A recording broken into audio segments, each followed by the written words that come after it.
Good day, students. Welcome to my second class.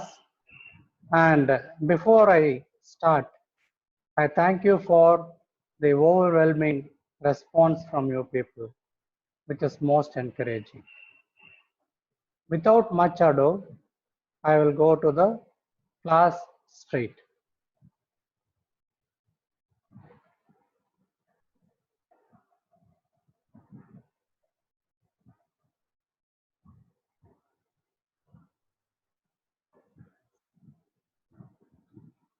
The chapter that we are handling will be the heart and the blood vessels. And we had earlier seen aneurysms. This, of course, is a favorite picture of ours. And this again we shall and will remember. IQ is UQ and UQ is university question. A diagram of a blood vessel is something that we should have in mind. In pathology, the diagrams need not be perfect, but they should be carrying a concept. Here, this is a vessel wall where you have an endothelium, then the media composed of smooth muscle and the adventitia, a loose connective tissue with fibroblasts. I repeat again, the intima, which is the endothelium, the media and the adventitia. There are three major diseases with a similar denominator, namely arteriosclerosis, which is the same as atherosclerosis. Apart from this, we have got hyaline arteriolosclerosis, sclerosis of the small caliber blood vessels, and Monkeyberg sclerosis, which is a cystic medial calcification.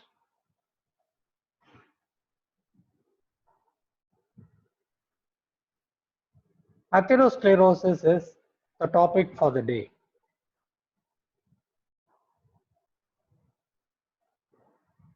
Always, I emphasize something that I have learned from my teachers. Think of the subheadings. The subheadings will take you to the answer. And a topic such as atherosclerosis is vast. It is better that we do know the terms. Definition, what are the related terms, sites, incidents, the risk factors, theories of atherosclerosis, the pathogenesis, predisposing or the risk factors, morphology, diagram of course, and complications. Let us see how well and how fast we will be traversing through the various subheadings. So the definition is atherosclerosis is a disease of the large and the medium sized blood vessels, resulting in a lesion called atheroma. The Greek word for atheroma means a paste or porridge. The modern definition, of course, includes a raised fibrofatty plaque with a core of lipids under it and a fibrous cap. A raised fibrofatty plaque with a core of lipids and a fibrous cap. The word porridge is there because Sir Rudolf Virchow, the father of pathology, when he initially diagnosed it, he thought it was something like a carbohydrate or a porridge, and hence he called it as atheroma. This is a basic diagram which we shall be remembering throughout. As I had told you earlier, the vessel. The vessel, it has got a lumen with the RBCs and it is lined by an endothelium. This is a normal vessel wall that we have got, Whereas here you find a lesion. It is an elevated lesion. A plaque means a lesion that is elevated above the surface. And in this, I am finding macrophages which are having lipids within them. We call them as lipid-laden macrophages. There can be the accumulation of fat, and then there can be the fibroblasts, cholesterols, etc. So this is something. And there are some strands over here which indicate fibrin. So this is the component which we shall be dealing with in detail. The theories of atherogenesis. Sometimes they do ask it, and even otherwise it is better that we know. There is a theory of insudation or imbibition. It was thought that when your blood contains a lot of cholesterol, it percolates into the wall, and that is called as imbibition or insudation. Basically, it is something like a pinocytic vesicle that is going inside. The second one by Karl Rokitansky is the theory of encrustation. Due to the dynamic blood flow, there is a damage to the vessel wall, and then there is an accumulation of the components which falls under the theory of encrustation. In the late 1980s, there was another theory, namely the reaction to injury hypothesis by R.A.T.S and Gomset, which is more or less a repetition of the theory of encrustation. Free radicals. Free radicals are having unpaired electrons. So they are quite powerful, they can cause a damage. And monoclonal hypothesis. So these are the various theories of atherosclerosis. Theory of insudation, imbibition, encrustation, reaction to injury hypothesis, free radicals, and monoclonal hypothesis. Of these, I would like you to remember at least the reaction to injury and the monoclonal hypothesis. So this is the reaction to injury by Ross and Glomset, and this gentleman facing us is Russell Ross, a surgical pathologist. The lesions in atherosclerosis. What we saw earlier was a full-fledged atheromatous plaque, but its predecessor is a fatty streak. The picture that we are seeing is the aorta. It has got a very smooth and shiny inner wall, and I identify it by means of the ostia of the blood vessels. Ostia means openings. And here I find a pale, small, yellowish white, irregular area, hardly about 2 to 3 millimeters and maybe about 1 millimeter in width. That is called the fatty streak. The fatty streak is considered to be a precursor of the atherosclerosis. It is present in children, but then as one grows, it gradually disappears. Only in one particular site of the body, namely the coronary artery, you find that the fatty streaks and the atheromatous plaque are found in the same location. Fatty streak and atheromatous plaque are found in the same location in the coronary artery, and hence it is considered to be a precursor. The next important one that we should remember is the intimal cushion. We are talking about the morphology of an atherosclerotic lesion. One is an intimal cushion and fatty streak, another one is an intimal cushion. This again is a blood vessel. This is the media, the normal media where there are the smooth muscle cells. But then there is a proliferation of all the smooth muscle cells, and it goes into the intima, and it forms a cushion-like structure called the intimal cushion. It is usually found at the sites of bifurcation of the major arteries. Where there is an arterial fork, you will be able to find the intimal cushion. So this is the second most important lesion. And the third one is the atherosclerosis as such. The word sclerosis means scarring, and athero is an artery, arterial scarring. In this picture, we are finding an advanced and a complicated stage of an atherosclerosis in which there are irregular gray-white areas, there are some areas of hemorrhage, and there are again multiple small lesions also throughout the intima. This is a more complicated or an advanced stage of an atherosclerosis.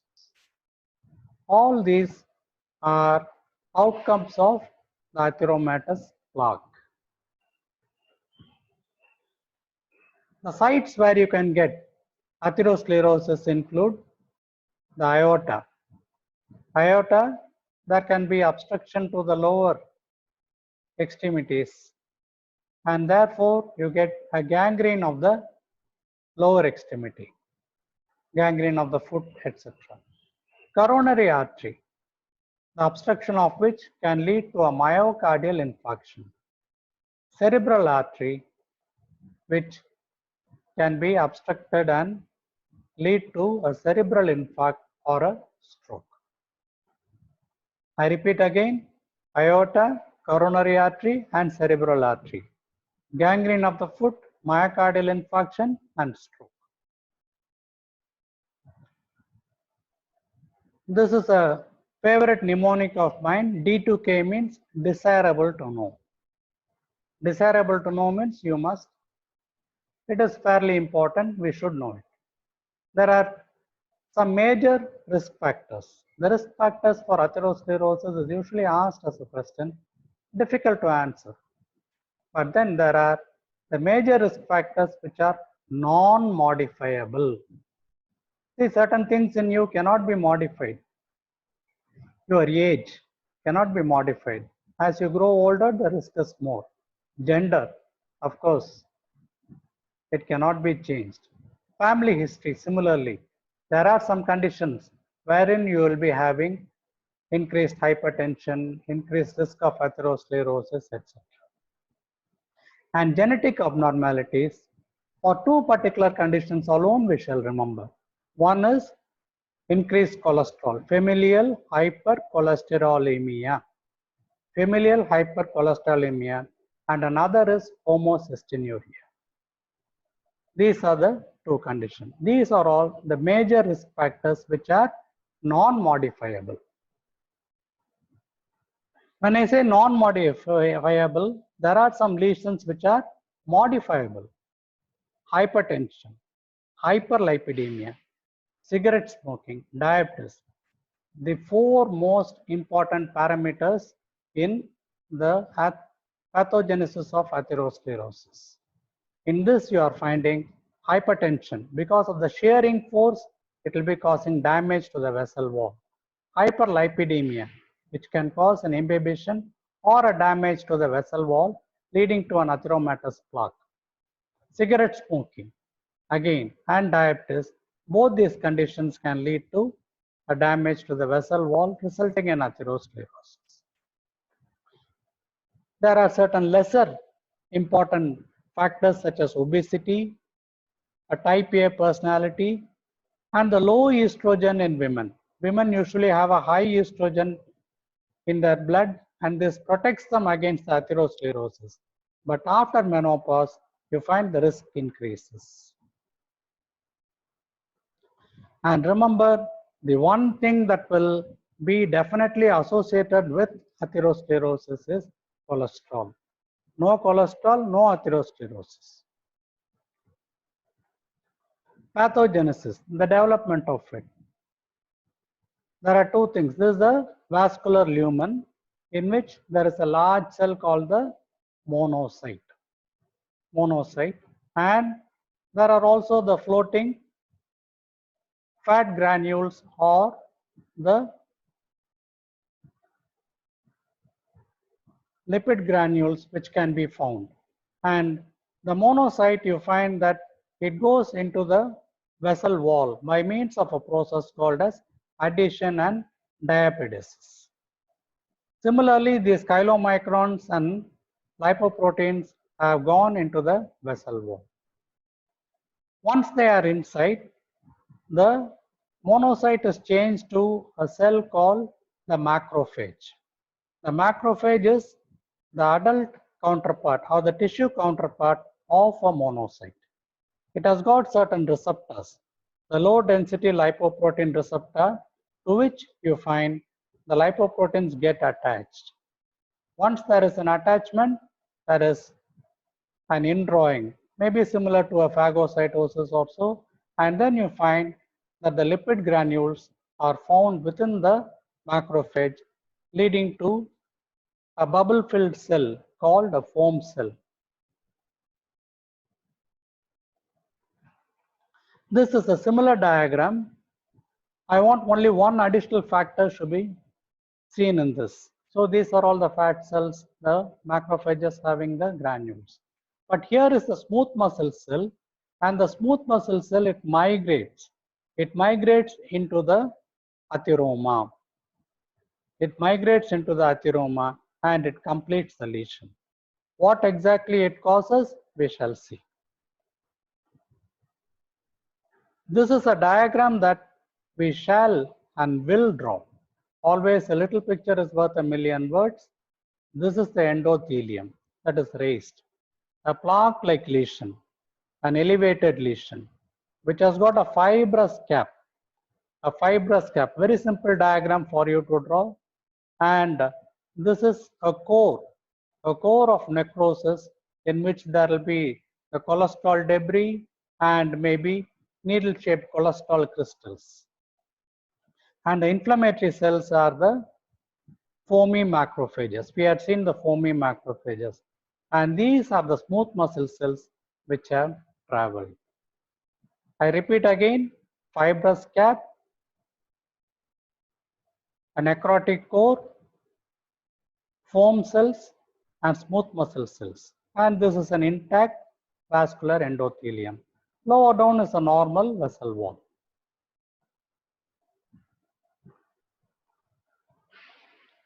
This is a method of grading of atherosclerosis by the American College of Cardiothoracic Surgeons, in which they have mentioned, so this is a 0 grade, or there is no atherosclerosis at all, none of the lumen is affected.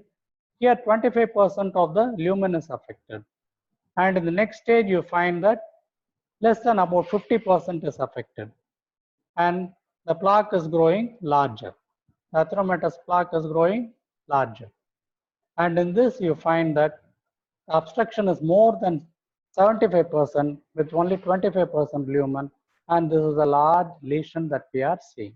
So this is a method of grading. Same diagram that we had seen in black and white, it is a colored one, wherein I am finding a necrotic core, the smooth muscles forming the fibrous cap, and then there is a rupture of it leading to a thrombus formation, and it can lead to a lot of complications which we shall be seeing. So again, I repeat, a fibrous cap, smooth muscle over here, and these are all the foamy macrophages and the needle-shaped cholesterol crystals. Complications of atherosclerosis. Again, MK. What is MK? Must know. You must know it. So it can be a vascular occlusion. A large vessel like an aorta will not be obstructed, but smaller vessels can be obstructed totally, resulting in an ischemia. Ischemia is cessation of blood flow and lack of oxygen. Ulceration, we had seen in the previous picture. There can be a loss of the lining epithelium, and in that some complications can occur. Cholesterol is present within the core, and this can be released into the blood, causing cholesterol emboli. Cholesterol emboli. Thrombus formation, again denoted in the previous picture, one of the most important complications. Once there is a thrombus, always remember embolism. Thrombus and embolism go hand in hand. It can lead to a myocardial infarction or a cerebral infarct. Hemorrhage into the plaque. So you find that these will be having vasculature that is coming inside. There can be the blood flow inside. And once there is an erosion, there can be a hemorrhage into the atheromatous plaque. So hemorrhage into the plaque. And as it grows larger, you find that there is a softening of the vessel wall leading to an aneurysm. And finally, you'll get a calcification, a pathological calcification that can be there. So important but quite simple for you to remember: vascular occlusion, ulceration, cholesterol emboli, thromboemboli, thrombus formation, hemorrhage, medial softening and aneurysm, and pathological calcification. These are again shown in this picture over here. This is a picture showing a myocardial infarction. Probably this is an ischemic disease of the brain. A vessel being obstructed, this can lead to a gangrene of the extremity. Weakness of the vessel wall may result in an aneurysm. So this is the topic as such. As I had been telling you people, remember the subheadings. The subheadings will take you to the answer.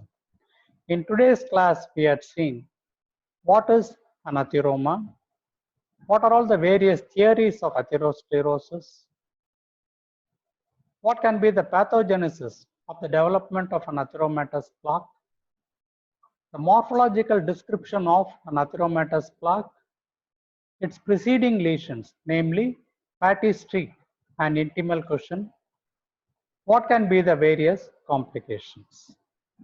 So any part of this can be asked as a question, or sometimes vaguely atherosclerosis by itself can be asked as an essay question. Our business will be to break up the question into components, into subheadings, which will take us to the answers. Thank you once again for your patient listening.